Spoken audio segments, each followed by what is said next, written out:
My father told me to send back the engagement ring, or he'd stop paying for my last semester of law school, and the worst part is he wasn't even talking about my engagement ring. He was talking about my sister's. I was 26 years old, 4 months from finishing my JD, sitting in my parents' kitchen in Charlotte, when my father set his coffee down with that particular care he uses when he's about to say something he's rehearsed in the shower. My sister Whitney, 29, was at the counter behind him, not looking at me, picking at a hangnail like it was the most interesting thing in North Carolina. She'd been engaged for 6 weeks to a guy named Trevor, who sold commercial real estate and wore his hair like he was still in a fraternity. The ring was enormous. Everyone had said so.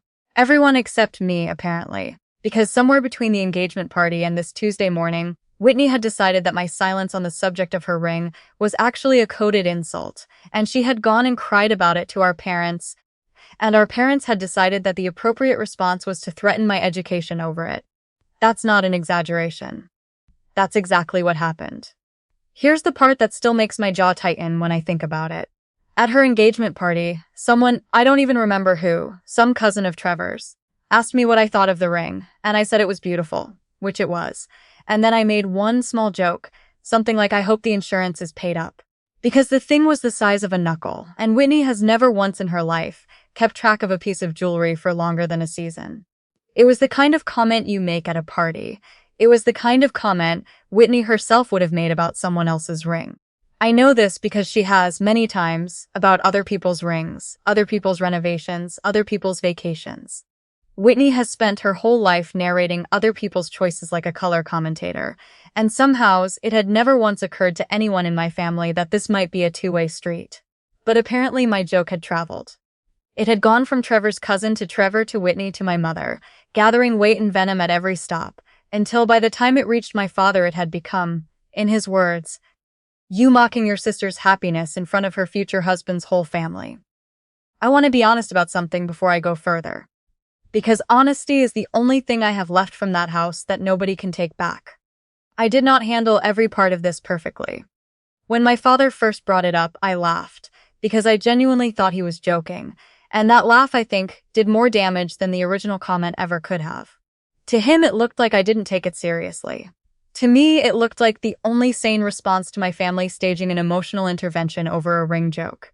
He did not laugh back. He said that as long as he was paying my law school tuition, and he was, the last year of it, the part that wasn't covered by my scholarship, I needed to remember that I represented this family, and that representing this family meant not humiliating my sister at the biggest moment of her life. He said Whitney deserved an apology. A real one. Not the sorry if I upset you I had texted her the week before, which he correctly identified as not actually an apology at all, just a more polite version of being right. My mother didn't say anything. She got up and refilled Whitney's coffee, even though Whitney's cup was still 3/4 full, and that gesture told me everything about where she'd already decided to stand before I'd said a single word in my defense. I want you to understand what was actually on the table here, because it wasn't symbolic. It was the difference between graduating with a 6-figure loan balance I could manage and graduating with one I couldn't. My father had agreed 2 years earlier to cover my final year of tuition as a kind of late-stage gift, because my older brother's wedding had eaten into what would have been my college fund, and everyone had agreed, at the time, that this was fair compensation. I had built my last year of budgeting around that promise. I had turned down a higher-paying part-time clerkship, because the unpaid one looked better for my eventual job search, on the assumption that the tuition gap was handled. Now my father was sitting across from me at the kitchen table, telling me that promise had strings on it I was only finding out about now. Strings that ran directly through my sister's feelings about a joke at a party. I felt something go very quiet inside me. Not rage. Rage would have been easier, honestly. Rage burns hot, and then it's gone. This was colder than that. This was the sensation of finally being able to see, all at once, a pattern that had been there my entire life, and that I had spent 26 years politely declining to look at directly. Whitney was the oldest daughter, and she had always been the one whose moods set the temperature of the house. When we were kids, if Whitney was upset, dinner stopped until Whitney felt better. If I was upset, I was told I was being dramatic, and there's something very specific about being the second daughter in a family like that. You learn early that your job is to be easy, to be fine, to not add to the weather. I had been fine for 26 years.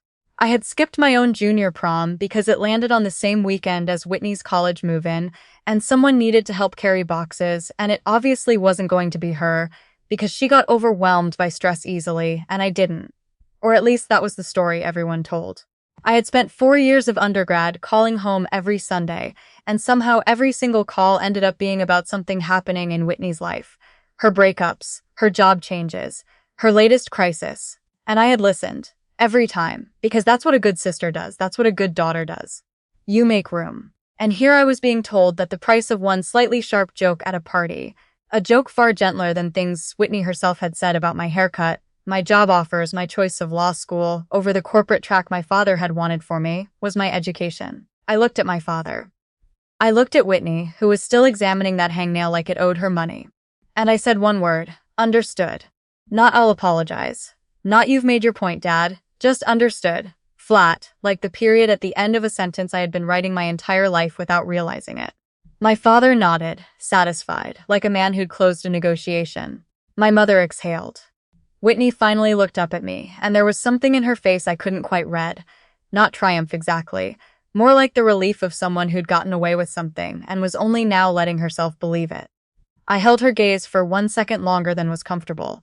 Then I pushed my chair back, said I needed to use the bathroom, and instead went upstairs and started packing. I didn't cry. I want to be clear about that, because in the version of this story I imagined as a teenager, this was always the part where I cried. I didn't. I felt unbelievably awake. I pulled my one good suitcase down from the closet shelf and started with the essentials. My laptop, my study materials, the manila folder where I kept every document related to my financial aid and my scholarship, because some lawyer instinct in me already knew that paperwork was about to matter. Then clothes. Then the small cedar box where I kept the few pieces of jewelry that actually meant something to me, including a thin gold bracelet that had belonged to my grandmother, the only family member who had ever, even once, asked me what I wanted instead of what I thought everyone else wanted.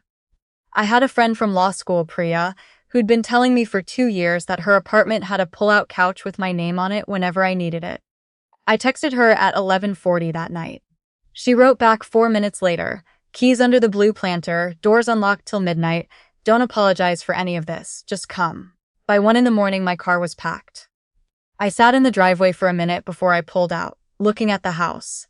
The porch light my mother always left burning, the basketball hoop my brother had begged for and used twice, the azaleas my grandmother had planted along the fence line before she passed. I waited for the wave of grief I'd always assumed would hit me if I ever actually left like this. It didn't come.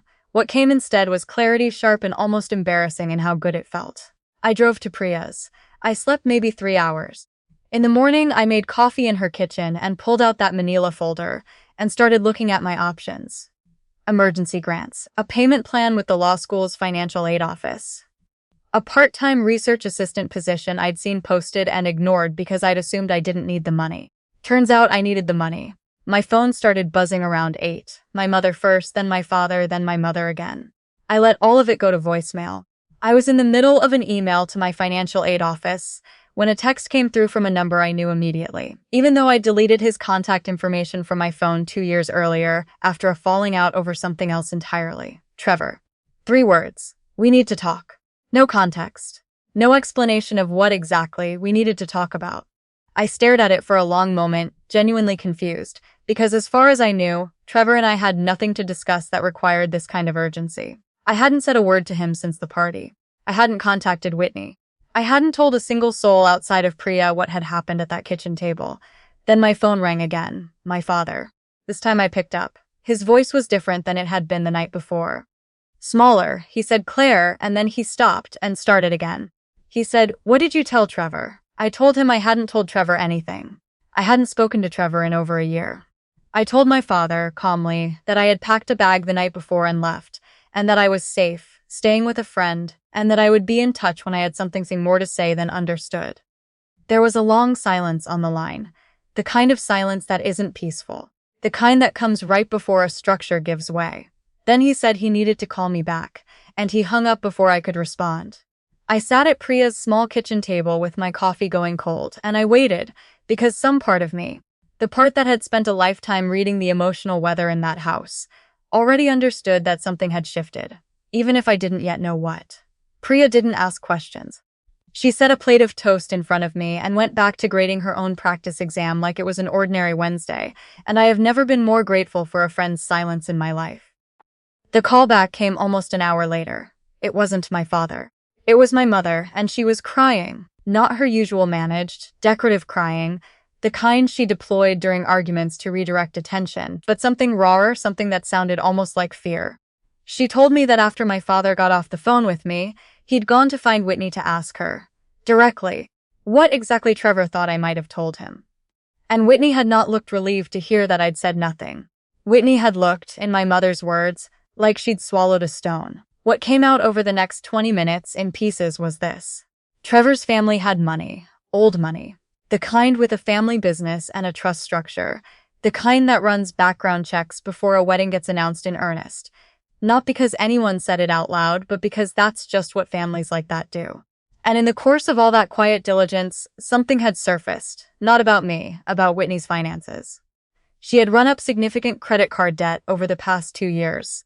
Debt she'd hidden from everyone, including, it turned out, from Trevor, and a chunk of it had gone toward things she'd told our parents were emergencies requiring help, loans she'd gotten from them over the past 18 months that she'd never once mentioned to Trevor, loans that, combined with the debt, put her financial picture somewhere considerably uglier than the version she'd presented to her fiancé's family. Whitney had spent weeks terrified someone would find this out before the wedding, and when Trevor's cousin innocently relayed my offhand joke about insurance, I hope the insurance is paid up. Something in Whitney's already frayed nerves had snapped. She convinced herself in some panicked, irrational corner of her mind that I somehow knew, that my joke was a threat, that I was needling her about money because I'd found out about the debt and was about to say something at the worst possible moment to the worst possible people. She had not gone to my parents because she was hurt by a joke. She had gone to my parents because she was terrified of being exposed, and turning me into the villain was easier than confronting what she'd actually done. My mother told me all of this in a voice that kept catching. She said she hadn't known about any of it, the debt or the real reason behind Whitney's reaction. I believed her.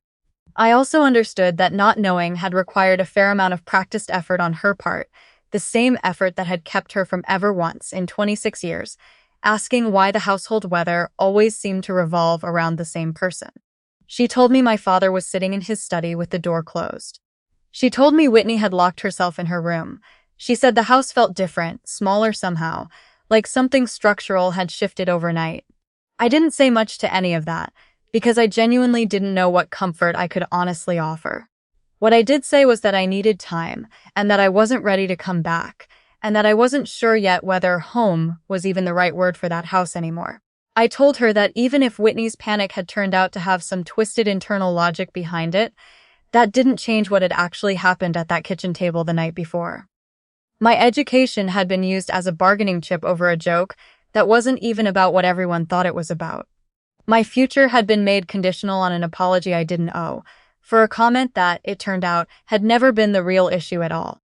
I told her that even if I'd been completely wrong about the ring joke, even if I'd meant it as cruelly as Whitney apparently decided to believe, that still wouldn't have justified threatening to pull my tuition. That part was true regardless of anything else. My mother said she understood. I think, for the first time in a long time, she actually did.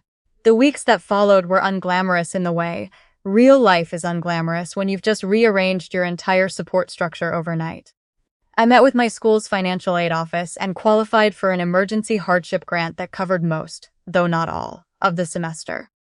I picked up that research assistant position I'd ignored, 12 hours a week at the law library, cataloging case files for a professor who barely looked up from her own work, but paid on time.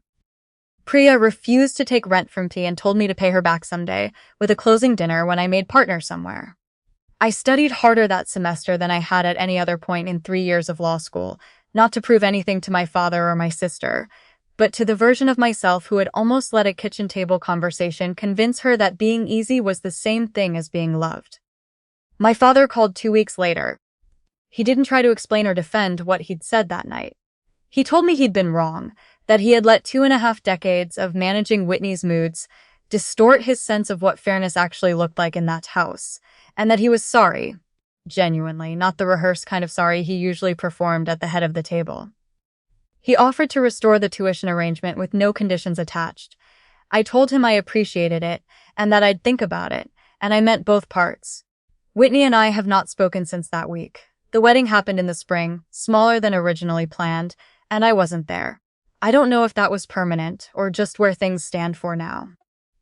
I've stopped trying to predict the shape forgiveness might eventually take, or whether it's coming at all. What I know is that I finished my degree 4 months later, on time, with my name read out in an auditorium full of people who had nothing to do with that kitchen table. I have my own apartment now, small, on the 4th floor of a building with a temperamental elevator, and I wake up most mornings without that low hum of dread I didn't even realize I'd been carrying for years until it was gone. The cedar box with my grandmother's bracelet sits on my dresser, and some mornings I just look at it for a second before I leave for work. A reminder that even at 1 in the morning in a dark driveway, not knowing what was coming next, I already knew exactly who I was. That part, it turns out, was never actually up for negotiation. Not then, not now, not ever again.